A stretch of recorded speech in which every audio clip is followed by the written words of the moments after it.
big July parade from our front yard. We're stubborn and proud and working hard to be the future Cubs to lead this community. Now, our third grade teacher, Miss Newsom, would love that I shared a poem during National Poetry Month. Actually, Miss Isaacs, my instructional coach and our gifted, talented teacher, was next door doing a lesson with some kids, and they were writing a poem similar to that. And I was inspired too by their curiosity and ambition, and decided to pen one myself. I hope you enjoyed it, but now we'll get into the presentation. So I'm going to talk about our building, grounds, and infrastructure, our academic programs, our school climate, culture, and safety, school improvement plans, and our expectations for the future. And if there's time, I'd like to share a story with you for some closure. So at our school, we have 2 homerooms per grade level, with the exception of our 4th grade group. It's a little big. We have 3 homerooms for them. There isn't a space on campus that isn't being used to work with students. For example, if you look behind you, we had to partition a piece off of the library here to make sure that we had room to do 4th and 5th grade math interventions with our students. Our grounds here are really unrivaled by any school that I've been in. We have a park out back that has been given to us a while back by the city, and it has outdoor basketball court, playground, soccer pitch, volleyball net, and baseball field. We have a front playground and 2 preschool playgrounds. We have a very far-reaching FRC program. It operates out of an office up front, but it also has a large block building out the back that we have a food bank and a clothing bank. We've experienced some tech upgrades. I would like to give a shout out to our tech department. When I came here, we got 100 Chromebooks, and then the next year the pandemic hit, and they did a great job of putting Chromebooks in our students' hands. We're now at 1-to-1. Every student has a device. We have about 300 students who go to school here. We have 8 bus routes and 60 staff members. So let's get into our academic programs next. Let me say that we have the absolute best, most caring, hardest working teachers at our school. They're knowledgeable in their content areas. They pour themselves into helping students master standards. But along with the core curriculum outlined in the Kentucky Academic Standards, we also offer arts, humanities, health, and physical education. I would venture to say that we are probably one of the few elementary schools who have a visual arts credentialed and a health and PE credentialed teacher at the elementary level. Most of those elementary specials teachers are just generalists. We have a very successful after-school 21st century program that you may have seen taking place on the way in. It serves about 20% or 1/5 of our student population. We have 1 full-time math and 1 full-time reading interventionist that work primarily with kindergarten, 1st, 2nd, 3rd grade. And we have part-time math and reading interventionists that work with just 4th and 5th. Let's look at some data. Here's some iReady data that shows growth from our 3rd, 4th, and 5th grade students in reading. We'll talk about reading and math. The top part that's brighter is the most recent data. And as you can see, we've grown across the board. We had this year a focus on novice reduction and content mastery.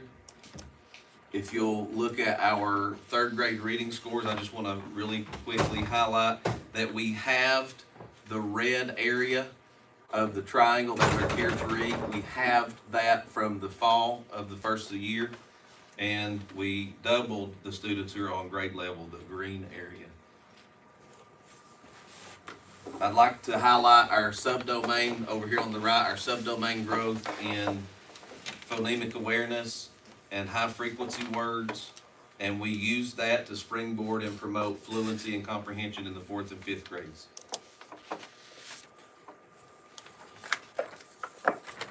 Likewise, in our 4th and 5th grades, we more than doubled the number of students on grade level while cutting in half students who were behind. We've made great gains. If you'll look at the 5th grade slide, we made great gains in vocabulary and fluency and comprehension, and that has most recently been a weakness that we've been working on. And you can go on to the math slide too, Pete, if you would. Here's overall third, fourth, fifth grade math data.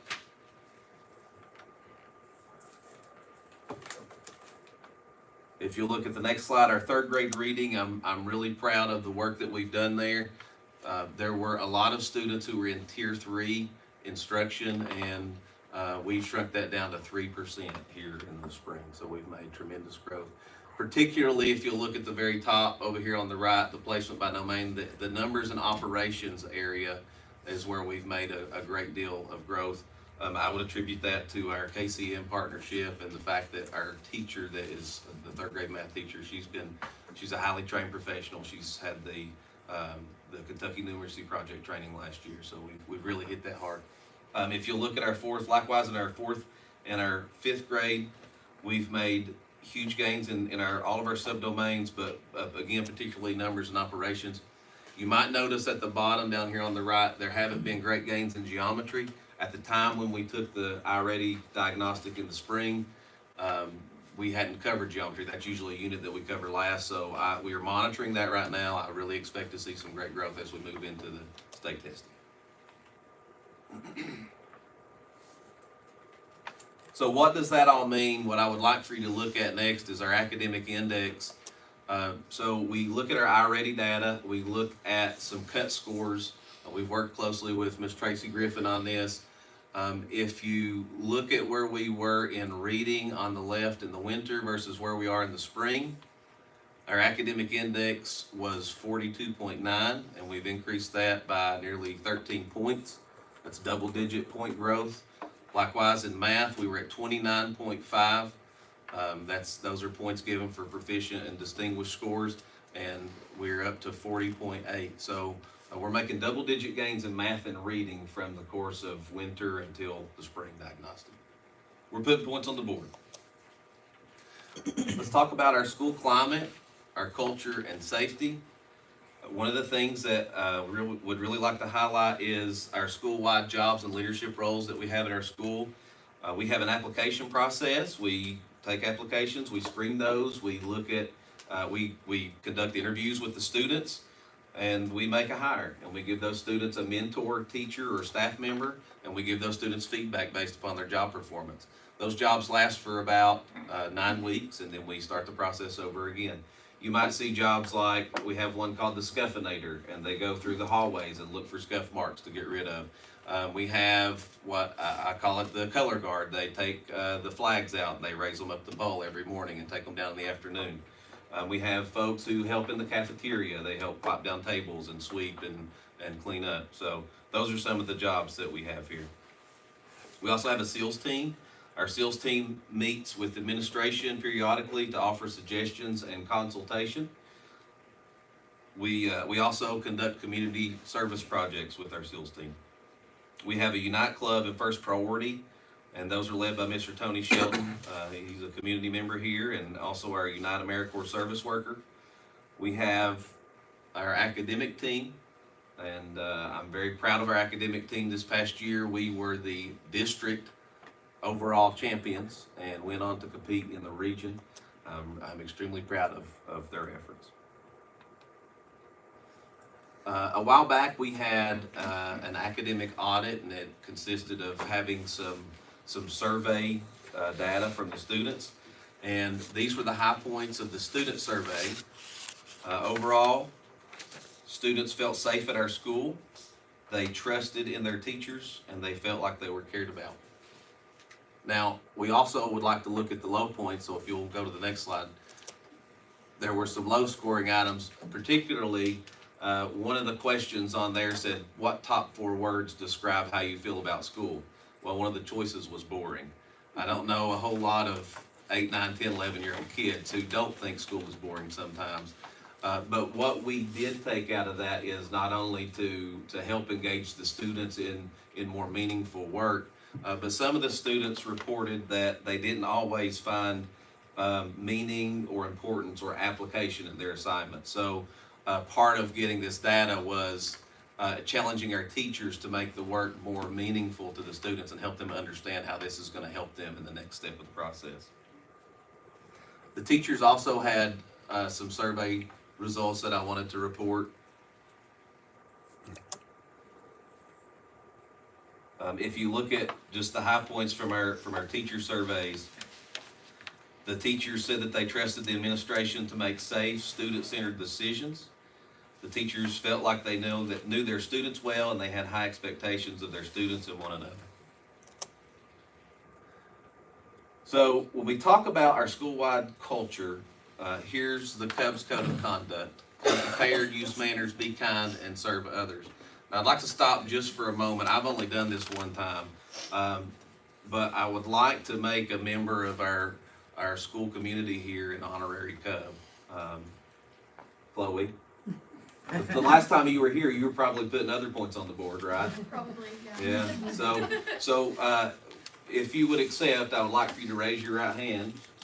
I, Chloe Ralston, I, Chloe Ralston, do hereby promise do hereby promise to uphold the Cubs Code of Conduct. to uphold the Cubs Code of Conduct, So help me God. so help me God. Okay. Now, part of doing that, Chloe, I didn't tell you this, I should have. Part of doing that means that every time you go out in public for the next few weeks, you have to wear this. But that's not all. We also have Cubby here. So I'm gonna put this over here for you. Try it on now. I think we don't even need to take a motion on that, right? So Chloe, welcome to our school, and I've only done it for Brad Smith. He's the only person I've ever done it for, so you and he are both honored. Did you have to fight him for the head? Did you have to He fight Brad keeps for it. the I head? called him and he brought it. Oh, okay. Let's look at some behavioral data real quick. This is just some behavioral data to let you know how we're adjusting things that we're doing at school. Where does most of our misbehavior take place? At what time? So when we look at front office referrals, there were 27 incidents that happened in the classroom. So the way that we adjusted was early on during our PLC meetings, we began to have lots of classroom management talks with teachers. We have seen that those behavior referrals have decreased over time, particularly in the classroom. And it's anything from, bus rules, disorderly conduct, disrespect, disruptive, things like that. Those are teachable moments for our students. I put this in here, I just wanted to give you an idea of how important our guidance counselor is. This shows how busy that she is on most days. And that's by month. The top line is individual sessions that she's had with students per month, the students that she sees, the types of things that she ends up helping resolve.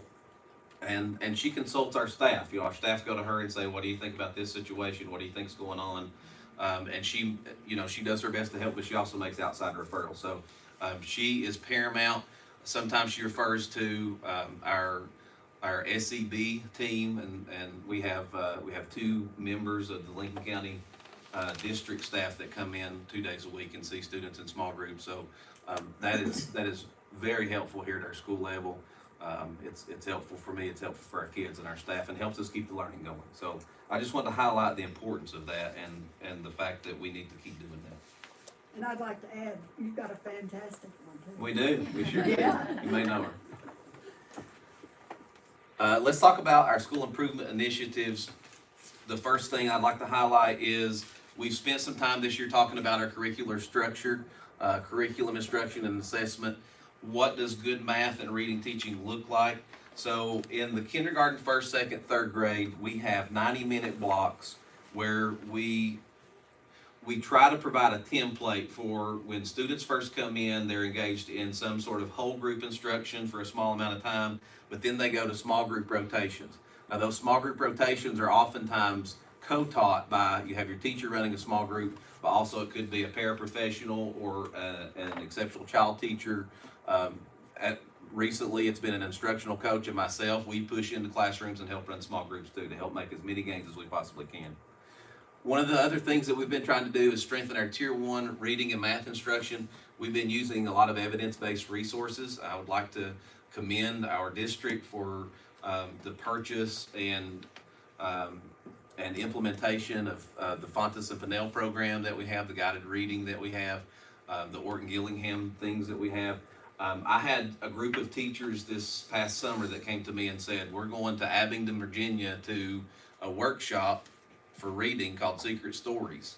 And I was like, wow, I mean, I wish I could find a way to pay for that, but I don't know if I can. And they were like, no, that's okay, we're going anyway, it's a girls' trip. And I'm like, okay, well, let us know how it goes.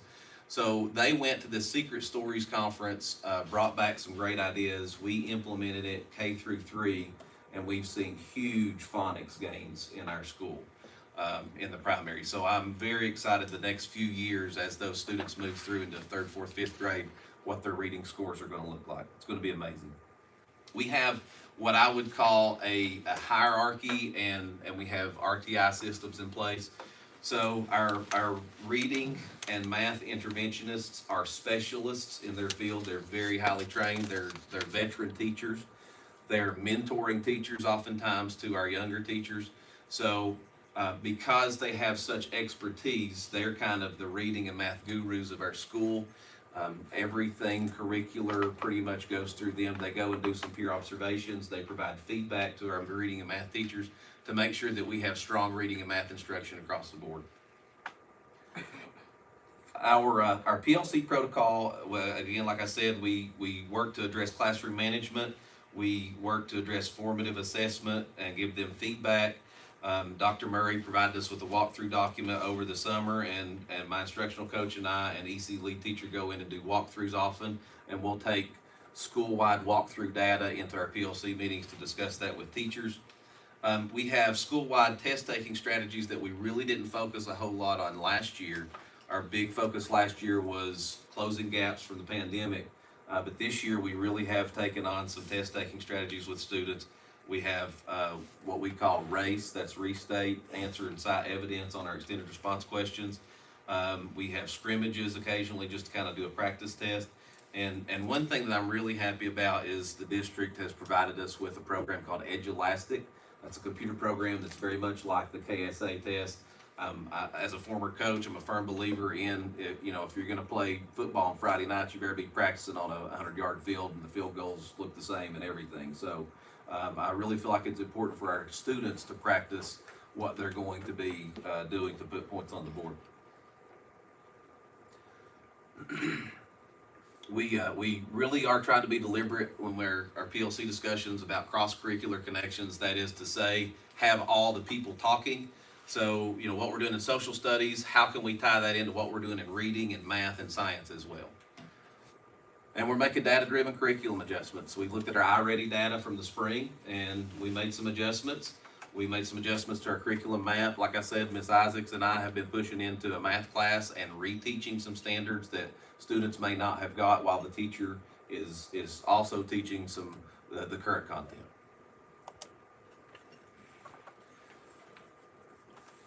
So when we talk about our future expectations, I fully expect our overall academic index, that's the KSA results from next year, to go up quite a bit. If we look at where we were in this past year, 41.4 was our overall academic index. We're projected to go up about 10 points to 51.6. We were in the orange at the time, and I fully believe that this can propel us to the yellow to the next level. I would like to see some maintenance in some of our outdoor areas. For instance, some of the playground equipment is beginning to age. The front playground there's a tube slide that we keep an eye on, because at the top of the tube there's a little bit of separation, so we go in and make some adjustments and fix that. We're monitoring those things, but as our building and as our grounds begin to age, we obviously want to be able to fix or replace a lot of the stuff that we have. I'd like to see some, for instance, some paint on some rusty parts of the outside playgrounds. One of the things that I would like to see continue to happen is, the amount of support staff, the allocations that we currently have right now, the resources that we have right now, they're all being used to serve our students. The growth points that I'm telling you about that are double-digit growth in math and reading, it's all because we have the correct amount of resources in place to be able to do that. We're not shoestringing it right now. We have what we need. And I would tell you, I would implore you, we need to maintain that current level in order to be able to provide the high levels that we are and make the huge leaps that we're making. So we're seeing results, and I'm asking you, don't throw the brakes on, okay? Let us keep going. I'd like to see us phase in some interactive whiteboards in our classrooms. We currently have 0 in the K through 5. Both pre-K classrooms have them. I'd venture to guess that smart classrooms are commonplace in most schools across the state, regardless of whether it's elementary, middle, or high. I would like to see us start to incorporate some of those here at our school.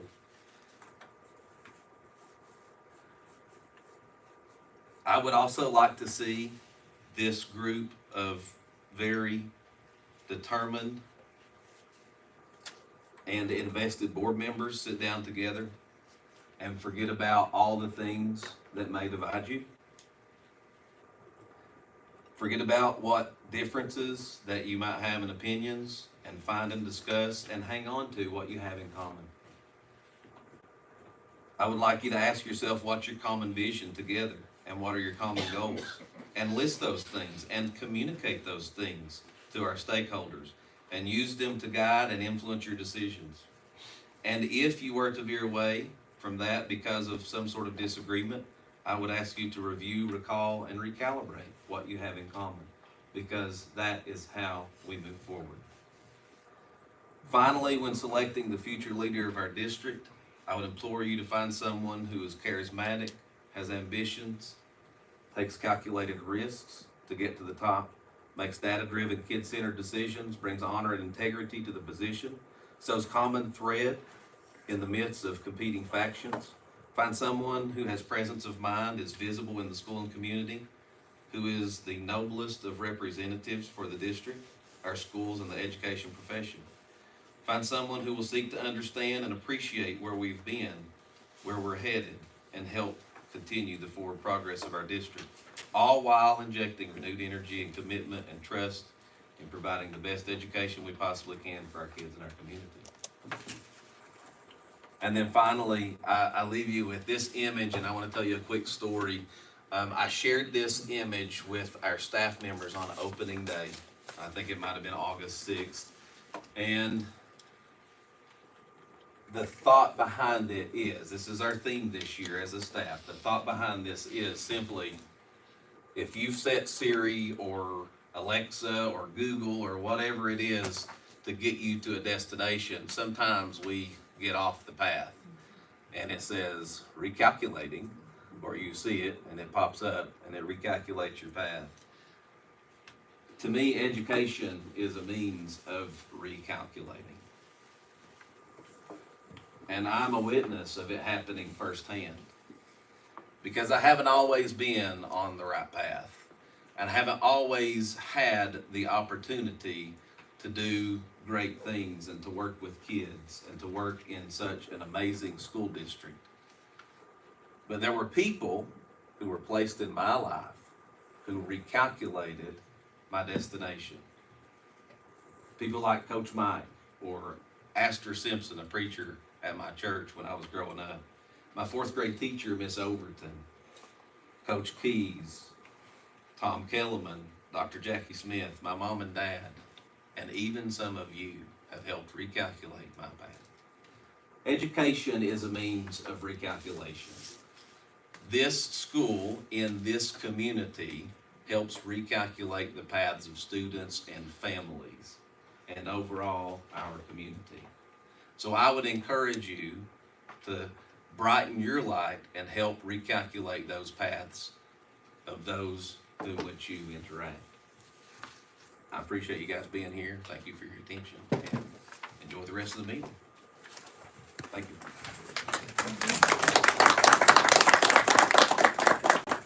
Thank you, Mr. Abbott. We'll move on to our discussion items. 3A, middle school connector / track and field update. Darren Yeager. Yes, I'm here with Michael Mays with Ross Durant. He's going to talk a little bit about where we're at on both of those projects. I'm really pleased, myself, really pleased where they're at. We're actually ahead of schedule on the middle school connector, and it's went way over. I actually talked to the administrators yesterday, everything's going smooth over there, and starting to get caught up on the track and field project this week too, with the good weather and all that, and I'll let him give a little more detail on some things that are going on right now. So on the connector corridor, excuse me, we've had 68 submittals on materials sent in so far. All of those have been completed and sent back to the contractors. So what's been completed to date is project startup's been completed, temporary fencing, construction entrance, and site clearing is completed.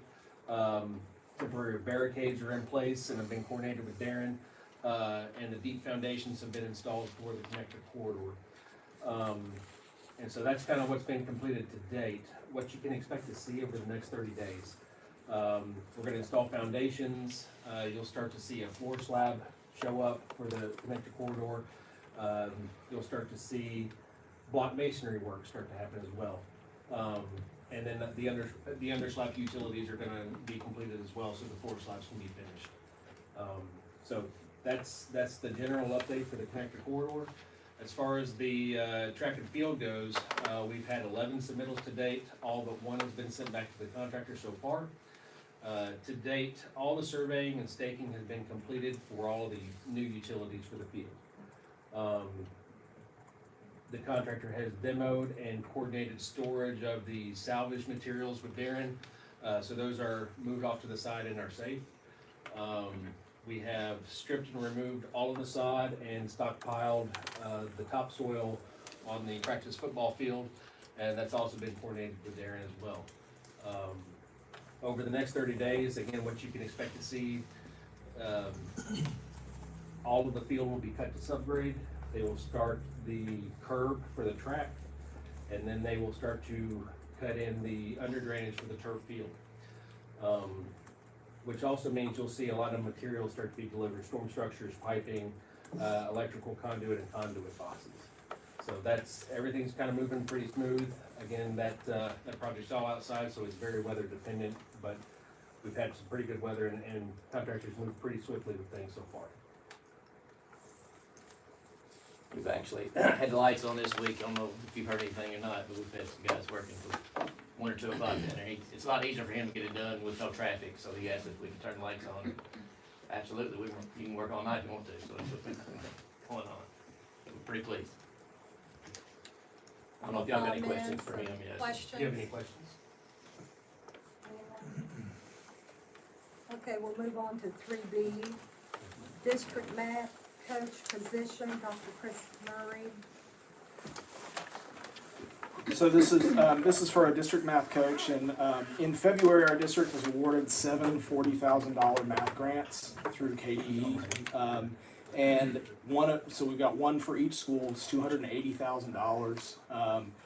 And what we want to do is make sure that the math grants that we achieved, or that we won, can be monitored, and that everything that we're trying to do is implemented with fidelity.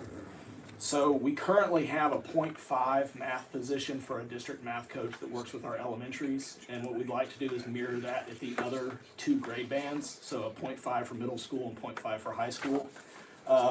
That 0.5 for middle school and 0.5 for high school would be posted as one position as a secondary math coach. And so these math grants are all written with the purpose of addressing learning loss, implementing a rigorous math curriculum at all grades. Because of its focus on learning loss, it fits within the requirements for ESSER funding. So we would want to use ESSER funds for that 1.5 district math coach. And it would be for 1 year. So just for this next year, and then we'll reevaluate, see how things are going, see if it's a position that's still needed, and then we'll be back to talk about that again next spring. Let's see if there's anything else. So the 0.5 position is a continuation of the current elementary model that we've used the past 2 years, and then so this one position will be added just for secondary. And with the secondary position, we'd like for 10 extended days as well. And the reason for that is for summer professional learning, so that they can run some of those summer professional learning that we're wanting our teachers to go through. So help support instruction, vertical alignment, data analysis, run PLCs, ensure that the two curriculums, the KCM work that we're doing at the elementary, and then we're using a new math curriculum at the middle school and high school. So this would help work with our math consultants that we're paying for with that grant to make sure that it's implemented with fidelity and that we monitor it fully. Does anybody have any questions on those? So are those extended days like for the teachers that are participating, or? So they would be, so what we've done with some of the days in the past with professional development is to stipend those days, which we have stipends through that math grant. So the stipends would go towards the teachers to pay for them to come to that professional learning. Questions, comments? Okay, Dr. Murray, we'll go on with 3C, exceptional child positions. All right, Claudia, you can probably help me with this one too. So we have, because of the ESSER money that we've had that's specific for, that's been specific for special ed, we have some superfluous funds in our IDEA Part B. And as we're looking, and as you know from our test scores that we went over earlier in the year, our major gap group, our group that's struggling most significantly post-pandemic and probably before the pandemic as well, as our special ed students. So we have about $1 million in IDEA Part B, and what we would like to do is to leverage those funds to add additional special ed positions at the elementary, largely at the elementary level, but also at the middle school level, so that we can expand our co-teaching model to where we could have co-teaching, our master schedule will run fully with a full co-teacher model. And based on calculations and talking to Leanne, we can run this for 8 years with that $1 million. So what we would like to do is to add 4 EC LBD positions for elementary for the next 5 years, and 1 EC LBD EBD position for 1 year at the middle school out of those IDEA Part B funds.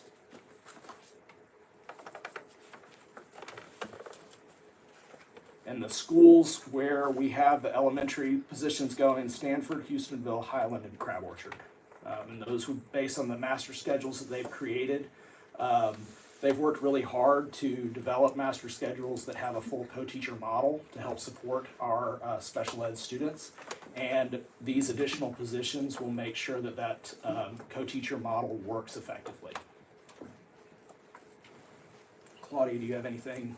I think that it will also give us the flexibility to do some different instructional strategies and different types of co-teaching rather than just meeting the minimum requirement, but allowing us to have true co-teaching relationships, co-training, co-planning, that will make it even more effective in the future.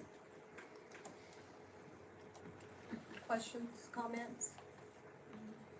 Okay, Dr. Murray, we'll go on to their science position, 3D. All right, so this one, Mr. Godby can help me with this one. So because of the staffing formula, there is, we need an extra 0.5 position at the high school to complete a full science position. And this would help the master schedule run, make sure that our class sizes remain the level that they are. So without a full science position, we will struggle to run that full master schedule with the science needs of our students and their core curriculum. And as a justification for this, at the beginning of this year, we received funding from the state. It's called LAVEC funding, and what the goal of that is to provide funding for CTE programs that are at the school level that aren't at the ATC. And we got $311,000 in that. And we are using a little over 50% of that for funding for staffing. So we've saved the general fund at the high school level. I guess I would say around 150,000 this year or more, A and little more than that. likely the same next year. so. About $300,000, $250,000 to $300,000 over the next 2 years we've saved out of general fund with that LAVEC funding and how we're choosing to use it. So what we would like is to have that 0.5 addition from the board. out of general fund so that we can support the high school's master schedule, keep our class sizes lower, and make sure our students have the appropriate number of credits to graduate. Any questions, comments? Okay, 3E, GERA, MOA, addendum, Dr. Murray. And this one, you've already approved this, but Gear Up decided to change their facilitator. So that before they were at Berea College, and now they are with Partners for Rural Impact. So it's the same MOA, same contract, everything that we approved previously. It's just now we have a different entity that it goes through. So it's pretty self-explanatory, I think. And if you have any questions, I'd be happy to answer them. And it's still 7th and 8th grade. Right now, yes, and then that cohort will move and be split next year to 8th and 9th. Any questions, comments? Okay, 3G, 3F, vending, service contract renewal, Leanne Smith. We have several contracts that we are satisfied with and are looking to extend those contracts for another year. And I'll just read through those. The first is Guardian Exterminating for Pest Control, Republic Services for garbage pickup and disposal, American Fire and Security for fire protection, Pepsi for cold drink vending, and CNN vending for our snack vending contract. All of those, when they were bid, had a clause that if we wanted to extend those an additional 2 years past that first year, we could, and so we're still within that time period on all those contracts. Keith, us over here, is she okay? Is she virtual? Oh, I don't have her on it. We might use a podium, guys, so you'll be virtual land out there, so they can see us. will you see me if I'm over there? I can see you right there. Okay. Okay, any comments, questions? On that? You want to continue that contract? Yes, on each of these, I've reached out to, Darren on most of them, but any district staff that would be affiliated with these contracts to say, if you all are happy with the vendor and we're happy, we'll just carry on for another year, and if they want to, so. Just saves us the process of having to rebid it and go through all those. I think we'll have to do most of these next year anyway, but, yeah, we're good with all You these. have to do it once every 3 years. Yeah. Yeah, I heard that. And that was 5 different vendors. Okay. Yep. Pest control, garbage pickup and disposal, fire protection, cold drink vending, and snack vending. Anybody, comments? Okay, 3G, contract extensions for bus parts and supplies. Same situation here. We have, I'll name the vendors here that we currently work with. Kimball Midwest, Stanford Auto Parts, A&A Auto Parts, Battery Warehouse, Bluegrass International, Boyd Company, and Truck Pro. We're just asking to extend that for an additional year. And I've spoken with Mr. Krager on this, and he's satisfied, and we'll just carry on with that an additional year.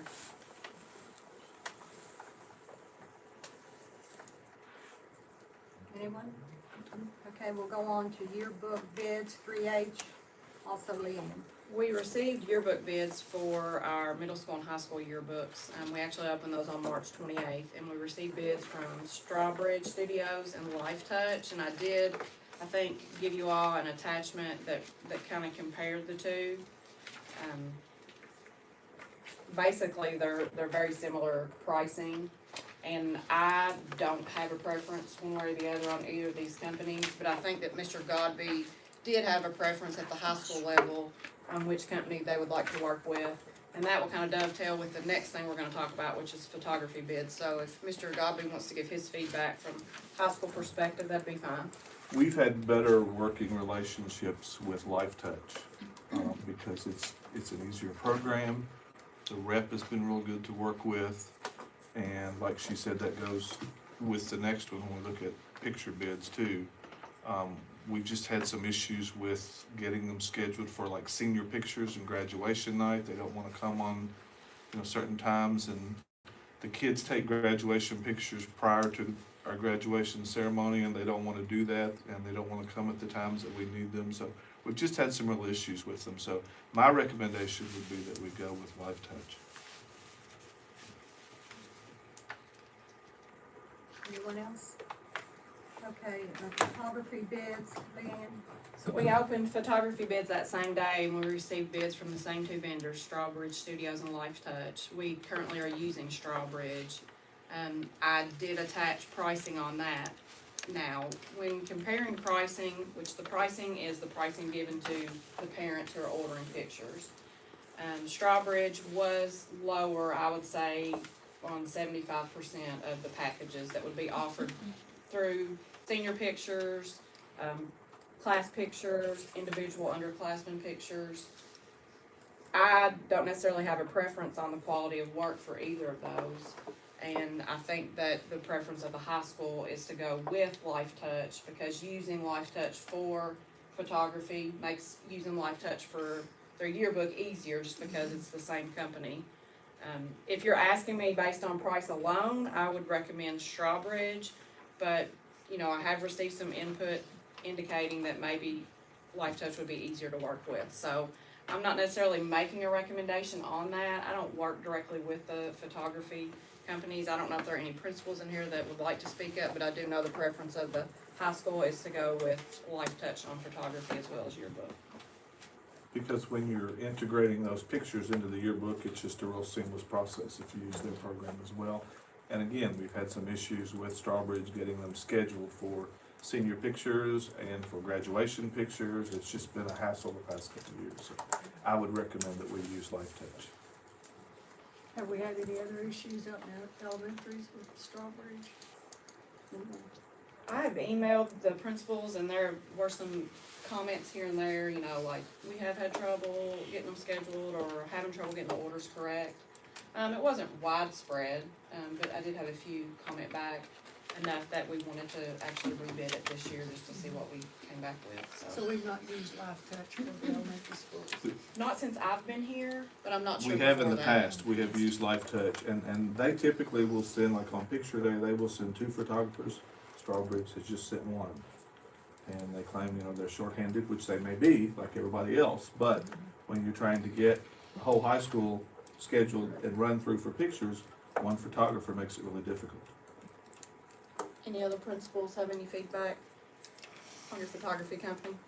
I see an email on that. I Yes. think, you know, we did have some concerns at one time about, accuracy, you know. With Strawbridge. Getting the stuff that we were supposed to get, that thing.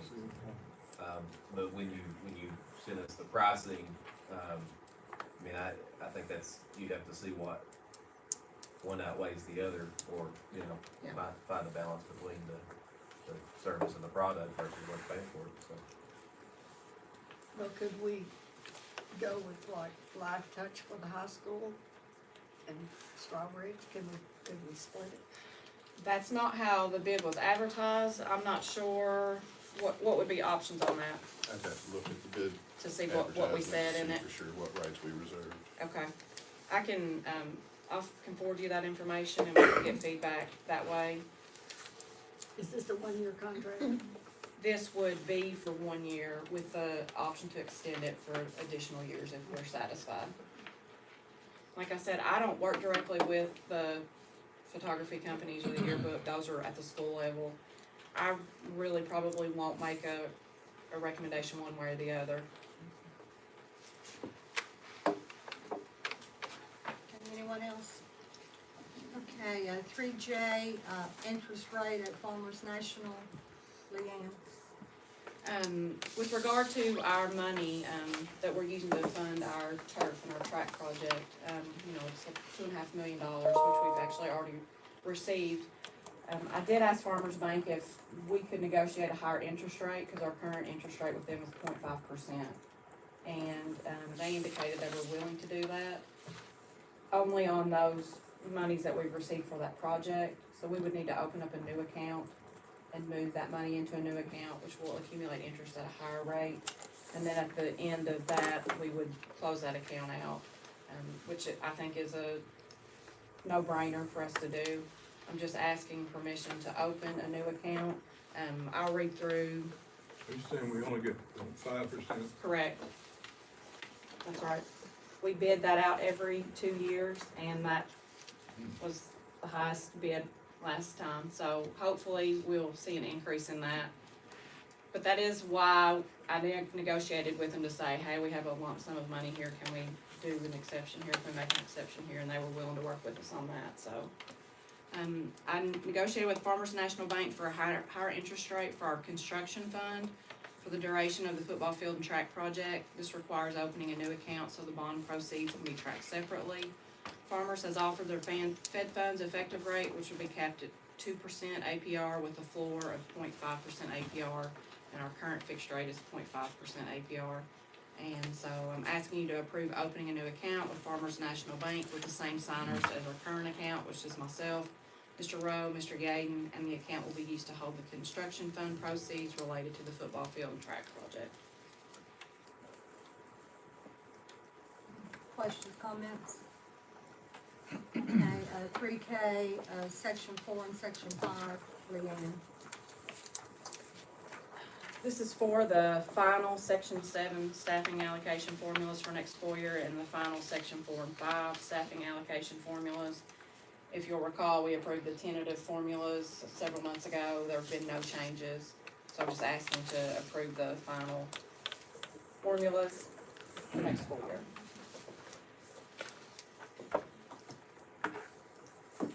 Okay, questions, comments? Okay, section 7, staffing allocation. That's, I kinda Yeah. covered both of those already. Okay. The same process on both of those. No And changes. in. No changes since we approved it, the tentative version. Okay, 3M, fuel vendors. We are asking permission to advertise for fuel vendors for the next school year. We, are actually at this current year is our 3rd year of working with our current vendors, and so based on the way we did it, next year we were gonna have to advertise for vendors. Our current vendors are Cumberland Lake Shell and Woodford Oil, so we're just, getting permission to advertise for fuel vendors for next year. Anyone else? Okay, 3O, bus driver hours, Mr. Prater. I'm here. Barely. All the routes for the past 3 years have been 6 hours a day for drivers. We've approved that year by year. So this request is to make that permanent, to have a change in the contract, change in the description of the position to where it's a 6 hour for all drivers. Over the last several years, as I've got on there for the rationale, you know, we've absorbed many routes, 7 to 8 routes over the past few years. So routes have gotten longer, hours have gotten longer, and the amount of paperwork that we're asking them to do is much more than they used to be. There's much more off the bus stuff that they're having to do that they weren't doing prior. And I've given you, I shared with you as an attachment, you know, what their duties is, or what their duties are. So it's pretty straightforward, but if you have any questions, I'm more than willing to answer. I'm happy Can't to, get drivers now. We're actually in pretty good shape. We're actually in really good shape compared to a lot of districts. There's been 3 different points during the year that we were fully staffed.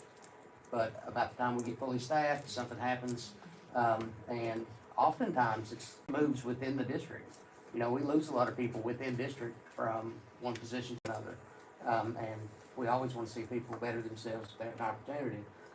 But then it puts us back behind the gun of, we've got another position to fill. We have one full-time route and 2 full-time sub-routes currently open. So with 50 routes, that's not too bad, but, so that's where we're at. And we have 2 in training. Lucky there. Yeah. I'm happy that we can continue the 6 hours per day. I think they're most deserving. I really appreciate it. I think they are as well. And I'll be quiet in a second, I promise. But if you think about it, it's the only position that we ask to split their day. You know, they start their day, go home, they're essentially on call, because we have had to call them back midday. And then we think, well, they have that middle part of the day off. Not really. You're constantly aware of when you have to be back. So they're the only ones that have to do that, so I appreciate it.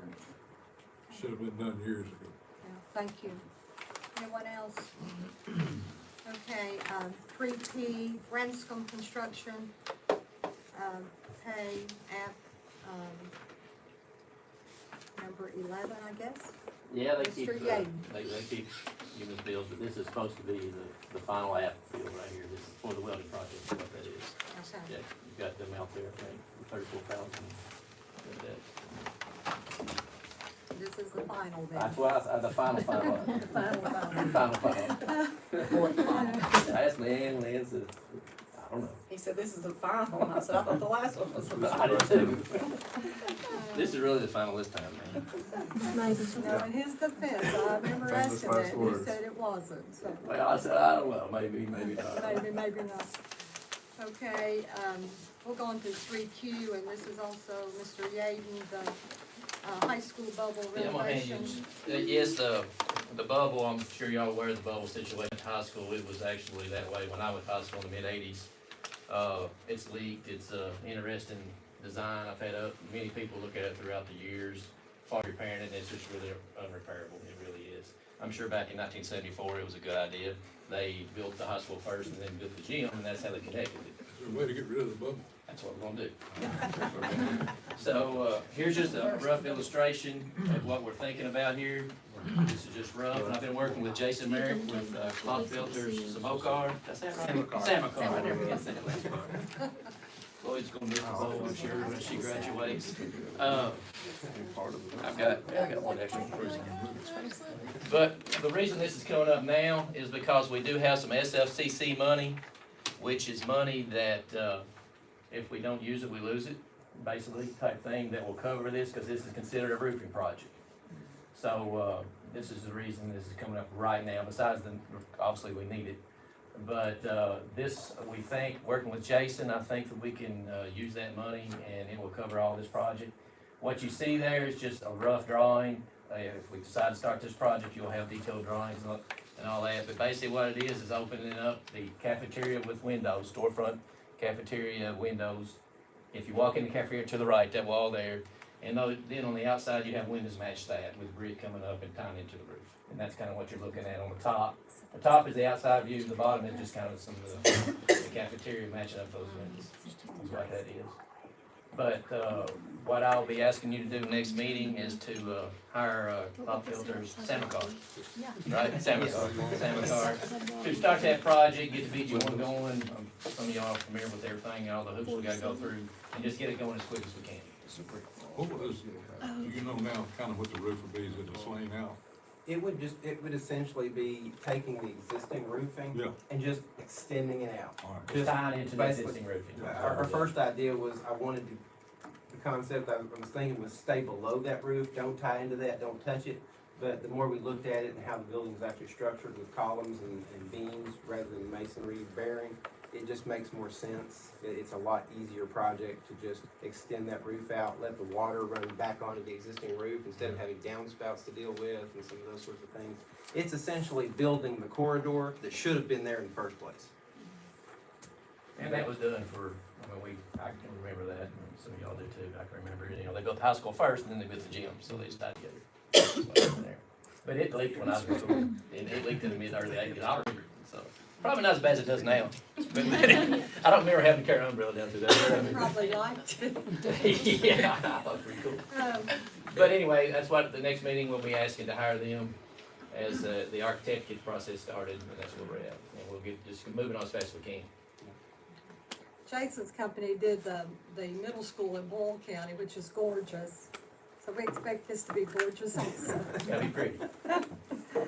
Not quite as big, but we'll do what we can. Not as big. But it'll Yeah. probably always be known as the bubble. Yeah, Yes. yeah. Yeah, we got to tour that school, and us board members are really, really neat. Okay, let's go to 3R. And I have a question, a comment. Okay. Yeah. Can we do smaller windows? Well, now, we'll get into the details of that, we can do whatever, yeah, I mean, that's just a rough illustration. I mean, you will Okay. have detailed, you'll have the decisions that you all have to make would be the windows, what kind of windows you want. And we're gonna paint brick, so that's not gonna be a big decision, really, that'll be the big decision, that'll be it. Don't you agree, Jason? I mean, that'll be it. Yeah. With the shootings, I'm not comfortable with big windows. Well, if I went with the bigger, I definitely would have obviously the vinyl stuff that we use now with the, you can't see in, but you can see out type stuff. But I do think it would be cool to open up the cafeteria and get some light in there, as dark as it is. Yeah, the larger windows would do that. We might, Smaller windows. that's fine. Like- That'll be really, like I said, the only decision that really will be made as far as the design. Would be we could do something similar to that we're doing on the connector top at the middle Yeah. school or something like that. But I wanna get some light in there, you know. Yeah, this drawing was just a quick concept, just conversation, so we I could just- we could give something to you to Yep. see what we were thinking, and, so you're not just blindly going into something. Okay, Mr. Yaden, 3R, the camera system at Stanford A Elementary. couple of years ago, or a year and a half ago, one of the goals for the board then was to, obviously look at security upgrades across the district. One of the needs that we found was the camera systems. And we've been able to upgrade the camera systems, and we started at the high school, obviously being the biggest school, then we went to the middle school, and we upgraded the camera system at the middle school with this same system. This is the price, the quotes you have there would be for upgrading the camera system at Stanford. Stanford's system is probably the oldest one we have in the district at elementaries right now. And of course, it's our biggest elementary with the preschool also and all the outside, areas. It's a substantial price you see there. That is the good thing about this system, that as far as money goes, that it's a 10-year license with that system. So for 10 years, it will be up to date, if that makes sense, the Verkada system. I think Mr. Gobby likes it, okay, I think. Yes. Yeah, he likes that system. The middle school's got positive response with it. If that's something we wanna do, and the reason it came about is when we started getting some extra money and those type things. Extra money can be used for that. If y'all wanna do it, y'all decide you wanna do it, that's the quote, that's it, basically. And preschool should be able to pay for their part on the new part of the childhood part. That's the reason it's quoted separate. I think you got both quotes. Okay, thanks, Darren. 3S MOA with University of the Cumberlands, Jenny Cooper. Yes, I'm just asking the board to approve an MOA with the University of Cumberland's for student teachers for the upcoming year. Can't hear you. I said, I'm just asking the board She to has that soft little voice. You can be approve. loud if you want to. Just at you, Darren. I'm asking the board to approve the MOA with the University of Cumberland's for student teachers for the upcoming school year. Comments, questions? Okay, we'll move on to 3T, also Jenny Cooper. So- Salary schedule for 2023 and 2024. So I gave you guys back some time ago some comparisons, and I gave them to Ms. Smith, and she always tells me that, no, we can't do that, it's too much money. So, she used the comparisons, but I'm going to let her explain to you how she used the comparisons to calculate the salary schedule, and then we'll go over the changes on the salary schedule. First thing I wanna say is that increasing our salaries and our pay rates has been one of my main goals since I've been in the school district. It's my thought that if we wanna be the best and attract the best, then we're gonna have to pay some money to attract and retain quality employees. And so every year that I've been here, we've taken a pay increase. 2 years ago was a 2%, and last year a 3%. This year, we're gonna make a proposal that's a little bit unorthodox, but I feel like it's more fair to our classified staff. It's also more aggressive because I think it's time for us to start closing the gap compared to the districts around us. Jeannie, as she said, polled surrounding districts, and she came up with averages of what other districts pay certain jobs. And so we looked at that to compare, and her first proposal was to, what would it cost if we took all of our positions to the area average? And I just came back to her pretty fast and said, we can't do that. And so then she made a secondary proposal. What if we made these adjustments? Well, that's probably still too a bit aggressive. Finally, we kind of came to a happy medium where I feel comfortable making a recommendation and it goes toward the goal of us getting closer to the district averages. So the first thing that we looked at was the certified pay schedule. And the first thing we did was to apply 2% across the board raise to certified staff. And then we compared it to the area average to see if we were within 98%, if our pay was at least 98% of the area average. So we're not saying that we're meeting the area average, but we set the threshold of 98% to say we're making an effort to get closer to lessen that gap.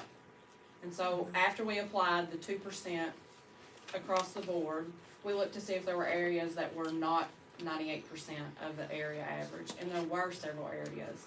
And so we gave those divisions a little bit extra. So when it was all said and done, every certified staff member either gets a 2% raise or a 3% raise based on where the category they fit in compared to the area averages. And it might not be, it's not to say like rank 1, everybody's getting a 3% or a 2%. We looked at the years of experience. So it may be 7 to 9 years, I can't remember off the top of my head. 7 to 9 years may be getting a 3% increase on our salary schedule, but 10 to 14 may be getting a 2% increase, just based on those people in certain areas have been getting underpaid compared to their peers in other counties. And so, certified is either a 2% raise or a 3% raise, and I think she has given you all those figures so you can look to compare. Then we looked at classified staff. And as you know, our classified staff, since I've been here at least, has received a percentage raise. But it's been my desire, and I know the board's desire, to make it more fair, to give classified a more sizable raise without using a percentage. Because obviously classified has been receiving smaller raises through the years because they've been receiving a set percentage. So the first thing we did on the classified side was to immediately add $1 an hour to each classified position. And we did the same procedure with classified positions. We looked at each category, and you know, if you looked at our salary schedules, there are a lot of categories, so this was pretty time consuming. But Jeannie already had the averages, and we looked, after we gave $1 an hour raise, was that 98% of the area average? And I would say probably about 80% of the time, we were still well below the area average. We did have a few categories that once the dollar raise was applied, their pay was pretty comparable to the other districts based on the averages we had. Therefore, we went through category by category to see where do we need to make up ground, and we added on whatever amount hourly we needed to get each job listing on there within 98% of the area average. And so we use 98% as our threshold. So we are not meeting yet the area average, but we're closing the gap because we've been well below that average before. We can't do it all in 1 year, but I keep using the word aggressive when I'm describing this because I want us to be aggressive. I want us to be financially responsible, but I want us to be aggressive because I want us to attract and retain the brightest and best. Now, I can't tell you a set percentage that classified is receiving because each job category is different. If you have specific questions on those, I can let you know. But if you just start looking at our old salary schedule compared to our new salary schedule, you will see some sizable increases. Will this be, dollar you put, will this be an addition to what we voted on for the, I guess it was the cafeteria people? So the cafeteria will remain for next year what you all already All right. approved. But this is for everybody else outside of food Okay, service. Good okay, question, because I hadn't said that yet. Right. So this will be $1. The minimum raise that a classified employee would receive next year would be $1 an hour. But in most cases, you're gonna see quite a bit more than $1 an hour. So you can look on our old schedule compared to our new schedule to see the differences. And I would be happy, thrilled, if we were to approve this so that we can raise our standards and raise our pay. Absolutely. And I think obviously our classified and our certified staff would both appreciate it as well.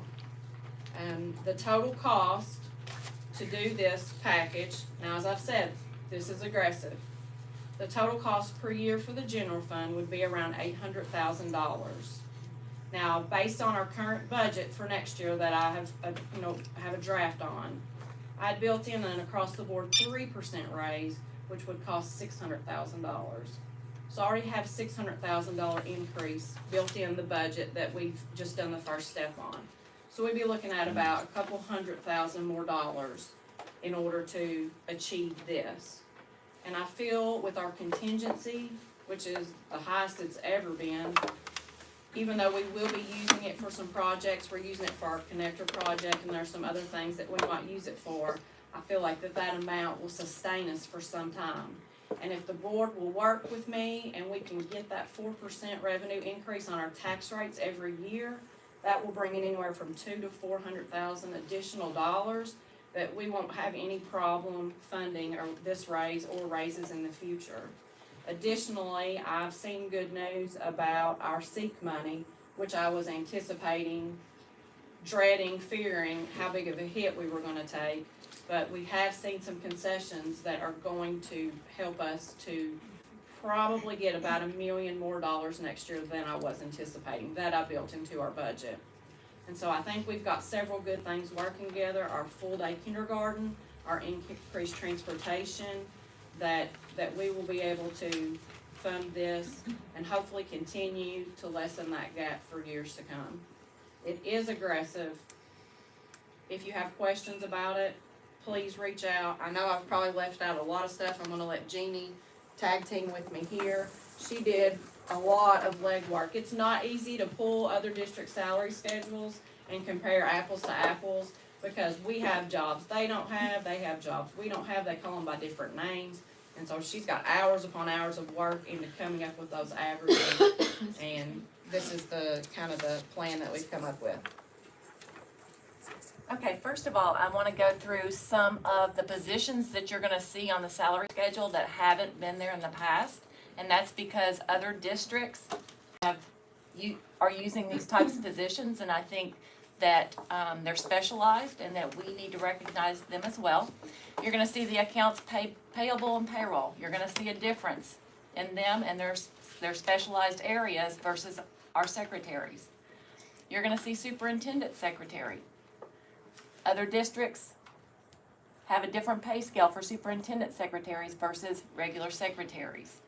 You're going to see under school administration, so the school secretary / bookkeeper is basically what the job description is, and I thought about doing a bookkeeper job description also. Maybe I need to after I thought about this. But the middle school and high school bookkeepers are there all summer long. They're in sports all summer long. They are handling money all the time. They are much more involved with bookkeeping process than what our elementary schools are. And so that we have recommended the middle school bookkeeper get an additional 50 cents an hour, and the high school bookkeeper, the designated bookkeepers, not all secretaries, just the designated bookkeeper, get an additional $1 an hour over the secretary bookkeeper rates. This is something that I have wanted to do for a long time in our schools with our instructional assistants. If you've worked in a school, there's a difference between an instructional assistant one, an instructional assistant that works with exceptional children, and an instructional assistant that works in a behavior room or an AC classroom. And so what we did is we made a difference between instructional assistant 1 and those that are working with our special needs populations. Then we also added another 50 cents an hour for those that are in the behavior classroom and in the AC classroom. Those are our folks who get spit. They have to change feeding tubes. And we thought, that's where our turnover is. And our exceptional child instructional assistants, that's where our turnover is huge. And so we wanted to try to pay them appropriately. You're also going to see with our custodians got a sizable increase. Our lead custodians, we made a difference in those that have 5 or more employees, because when you have 1 or 2 employees, it's a big difference managing 5 employees versus managing 1 or 2. So those that are managing 5 or more custodians within their building get an additional $1 an hour over the lead custodian rate that's listed here.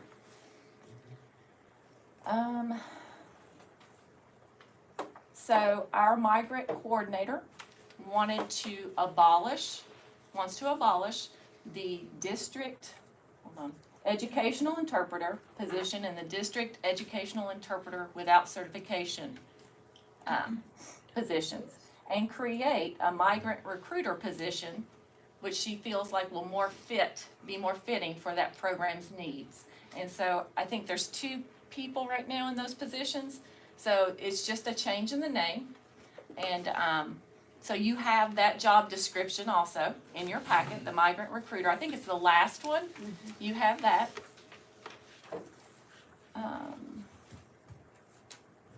Something else that we did back in 2018-19, I think, is you guys, well, it wasn't probably you all, but the board approved that after 4 years of experience, a supervisor may recommend a maintenance tech 1 to move to a maintenance tech 2.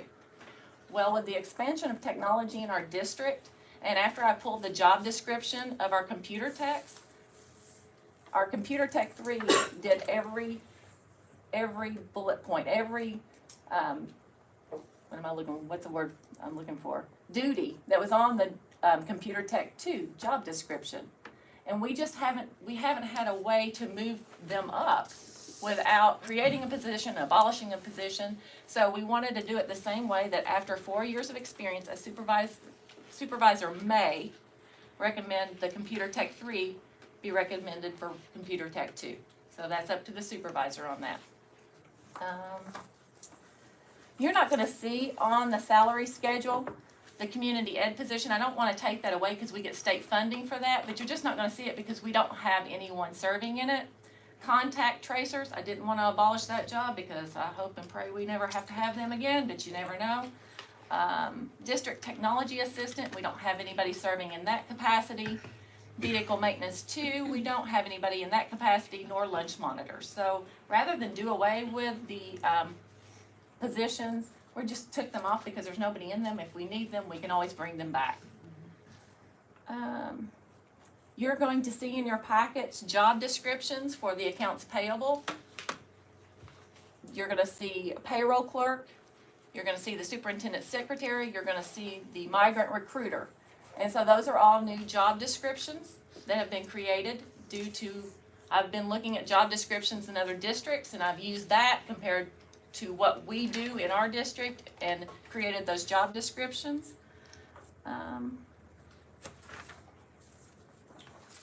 What she's saying is not that we've created new positions, we just renamed and better classified positions that we already have in place. Because the duties are not the same.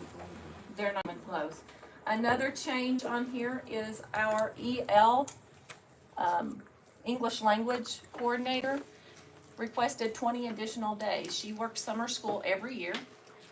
She has, hold on, I have a list of things that she wants to complete on her days off. She has to do PSP completions, and that takes about a month before, or during the beginning of school. She would like to complete that during extended days. She works 4 weeks of summer school and does credit recovery.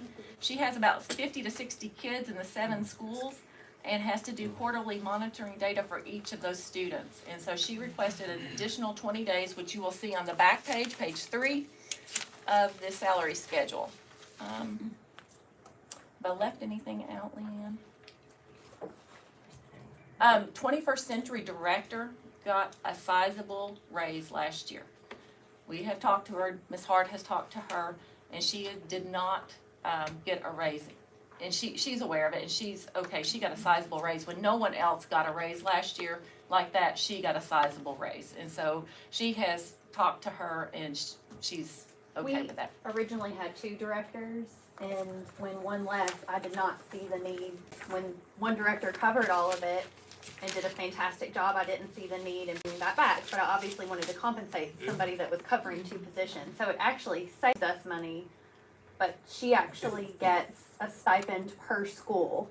So it's an incentive to keep the grants. You know, I haven't found another district where every single school has kept a 21st century grant, knock on wood.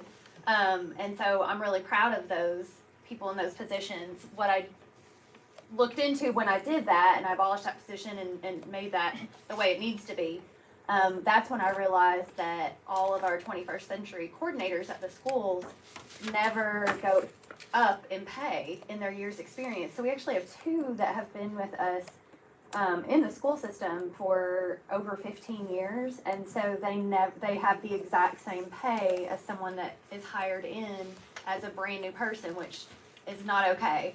So I analyzed that just to make sure, and I truly believe that's why we were having some turnover in that area. So I'm really excited that, you know, we can pay those people that have been with us that long and been in those positions, and especially, and I'll just, Waynesburg and the high school, they've been in those positions for a long time. And so I just wanna make sure that we're recognizing those people and we keep them, and they're doing good work, and I want them to stay in those positions. I don't want them to feel like they need to apply for another position within the school system to make more money when they're good at what they're doing. Are there any questions about, I know I went over a lot. Do you all want us to repeat what we said? In reverse order. I'll go for it now, just don't do it. Well, we wanted to give a lot of information because we don't want this to start with misinformation. So we want everybody to see the process That's good. and how it came about, you know, coming up with what we did. I think if we don't start paying these people what they're worth, we're gonna be here one day and look at 4 walls. Well, our turnover rate in some of these classified areas, well, our certified too, but our classified areas, it's 20-30% every year. And so we have to do something. You can't starve people out and keep them. You can't do it. And I think this is a step in the right direction. So Absolutely. we have to start somewhere, and I think this is great. I commend you all for all the work that you've done. I know that was not an easy task. If you guys have any questions, feel free to email me this week and I'll have answers for you for the next board meeting. And if you'd like the old salary schedule, I can send that to you also so that you can see the differences. And if you don't understand, please go in and talk to these girls. Because Christine and I went in this past week because of just not understanding it all. And we just appreciate so much the time they gave us, so. Okay. Thank you. Thank you both very, very, very much. All of you that have a hand in it. Okay, we'll go to 3D, 2023-2024 NPI Days Plan, Diana Hart. Wait, We you forgot my certified evaluation plan, the highlight of the night. The highlight of the night. Okay, I'll be brief with this, okay, I so. thought you got it all in.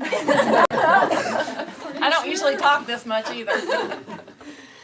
Certified evaluation plan, what you guys need to know.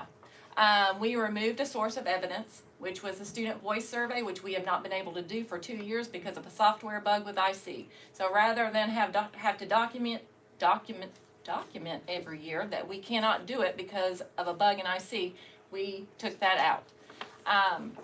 We also reviewed all of our KRS and our board policy and our KAR statutes.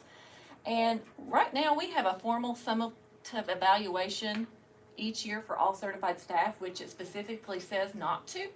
So we have taken that out, and after talking with the committee, they want to make sure that we are having contact with our teachers every year, our certified staff every year. So they want to do a mini evaluation on years 1 and years 2, and then the full evaluation on years 3 without the mini.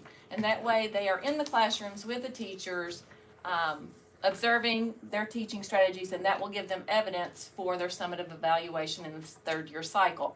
You're gonna see that amendment in your packet, and that is to get everybody in the cycle and on track for the CEP that we have created with the mini the first year, mini the 2nd year, and the full summative the 3rd year. So that amendment that's why the amendment is in there. It's just for 2 years to get everybody in that cycle on the right track.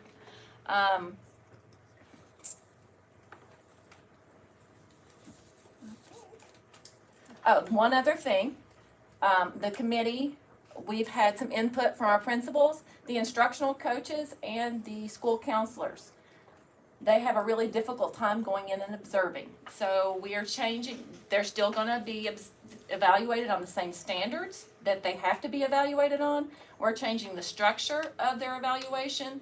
Instead of going in and doing observations, it's gonna be kind of like a principal evaluation where they upload evidence of their standards, how they're meeting their standards, and, that will be used for their evaluation purposes. So those are the major changes in there. Questions, comments? Mr. Gregory, do they still do bus evaluations? I mean, I used to a long time ago. You still do that? Added them all to this group for this week. Yeah, no, I wasn't quit, I just wanted to still do it. Yeah. And it's the same, like we have a mini version, and then we have a full summative version here. Great, thank you. Thank you, Jeannie. Did we get everything in? Yeah, I'm done now. Thanks. Okay, we'll go to Ms. Hart on her NTI days, and, you might make sure that you're, where the camera can see you. Sure, I'll turn around, so you don't see my head. Thank you. So unfortunately, we've had lots of opportunities to work out the kinks with NTI days the past couple of years, and this year has run really smooth. So I have to give credit to our chief academic officer because we come to her if we have a complaint or something we want to see change. So this truly has been the smoothest year that we've had with NTI. So you won't see any changes. It's very detailed. It tells exactly what the expectations are for each employee on an NTI day. So any questions for me as you look over it? Okay. You wanna go on then to Yes. early admission to kindergarten 3W? Yes, so we have had some parents approach the board that they felt their children were ready to move on to kindergarten, but they did not meet the age criteria. There is an April 1st deadline in our board policy, and we have had more parents that have reached out, but because of spring break and stuff, they may have just sent it in right at the April 1st deadline, so you will see some more in the future if they meet the, so we use the Bergant's early childhood testing model, and we had 2 students at Stanford Elementary that met the expectation, so we would like approval to let them go ahead and begin kindergarten. Mr. Krieger, I can't remember, even though they're in kindergarten, they have to, is it 6 or is it 5 before they can ride your bus? Ride a bus. So they can ride the bus? Yeah, they can't ride the It bus. don't have to be 6, 5. It's 5. Yeah. They know that. I'll make sure that they Make do. sure they know that. I got some complaints about that. Okay. My child can go to school, but he can't ride the bus. Without a No. monitor. Yes. No. When it's Some- 5. One of them just missed by a couple days, so it won't be long before they're eligible. Yeah, So yeah. hopefully it won't be a major issue, but I'll make sure that they know. Okay, thank you. Sure. Okay, we'll go to Mr. Gabi, 3X, UK Next Generation Scholars, MOA. Oh, this is just the renewal for our UK Next Gen project that we've been a part of past 2 years, I think. And this is the group that we work with to increase our dual credit classes. They provide extra dual credit opportunities for our teachers and students. So we've increased our dual credit offerings substantially through UK. So just asking that we renew that MOA with that group. And we also get quite a bit of professional development provided from that group as well. So it's been a great project for our students and our staff. So would ask that we renew that. Questions, comments? Okay, 3Y, COLA, and QI funds for early childhood. Mrs. Tomlinson. Yeah, I'm gonna pinch it for Dr. Rigsby. We're requesting, or the early childhood program is requesting approval to apply for the COLA, which is the cost of living, and the quality improvement, through Head Start.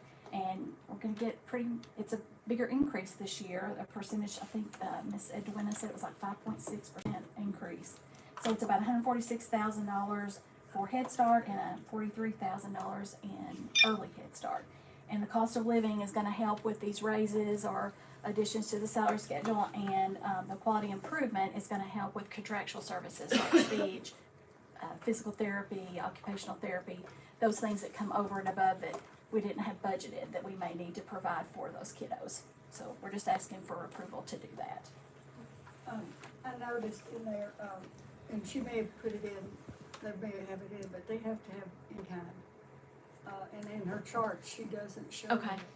If Okay, you- I'll check on that and we'll get that Check with taken care of, cause I Edwina, wanna say that they've talked about that, Ms. Killen, but I'll make a note and Yeah, I'll I check know with it her. goes into the system, but they have to show the documentation, and Okay. these documents that in kind has to Okay. be there. Thank you. Thank you.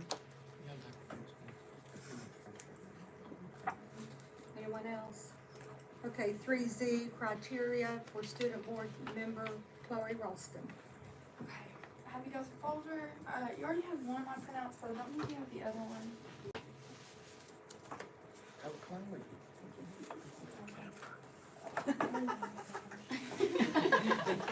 Okay, so, the page that you have on top is, what the criteria will be for the student board member application that we talked about probably a few months ago.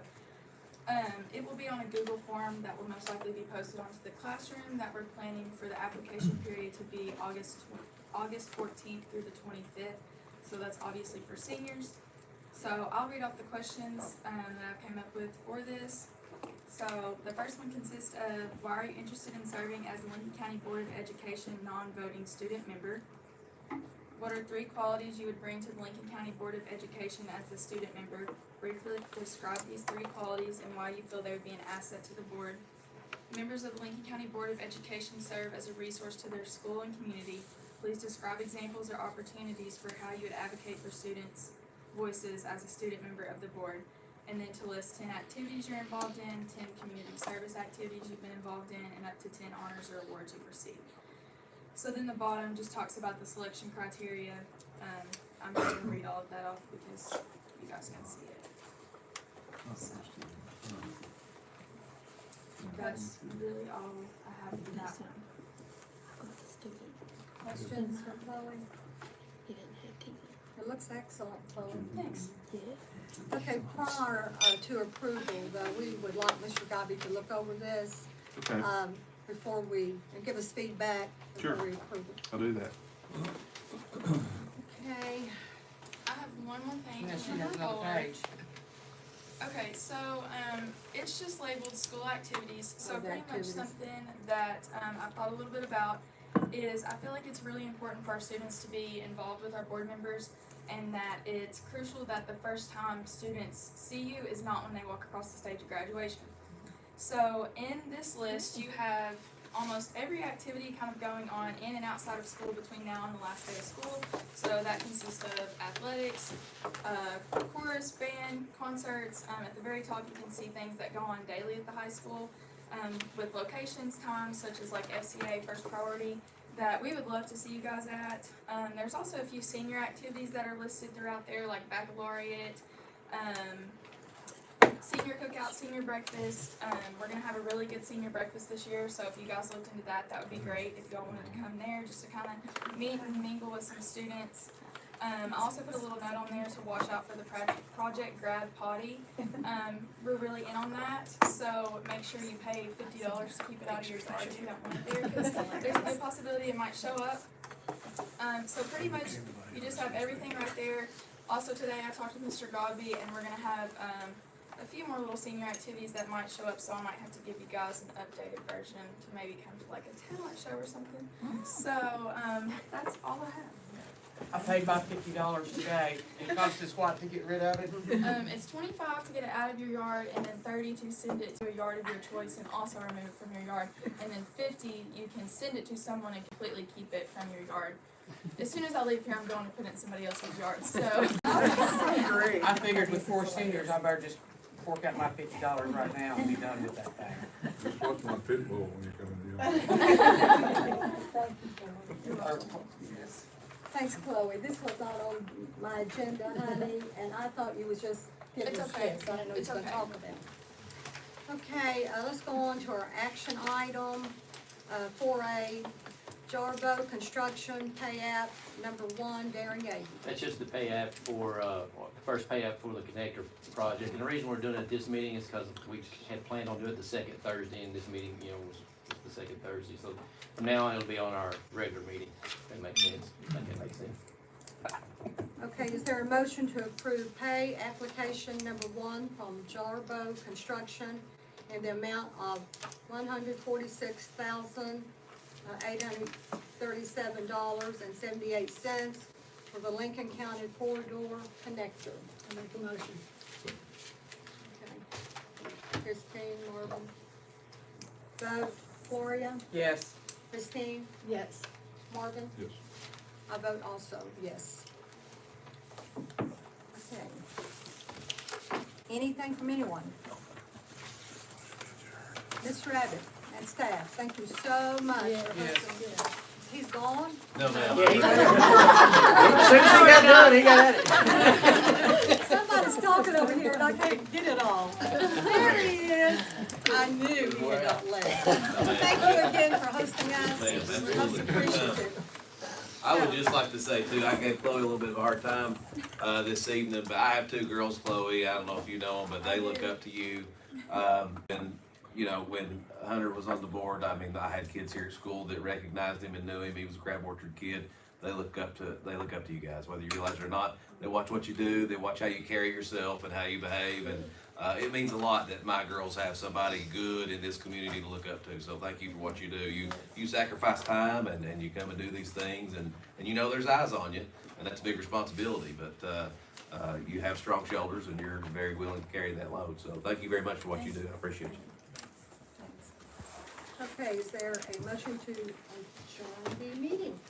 Make a motion. Christine? Marvin? Vote? Gloria? Yes. Christine? Yes. Marvin? I vote yes also.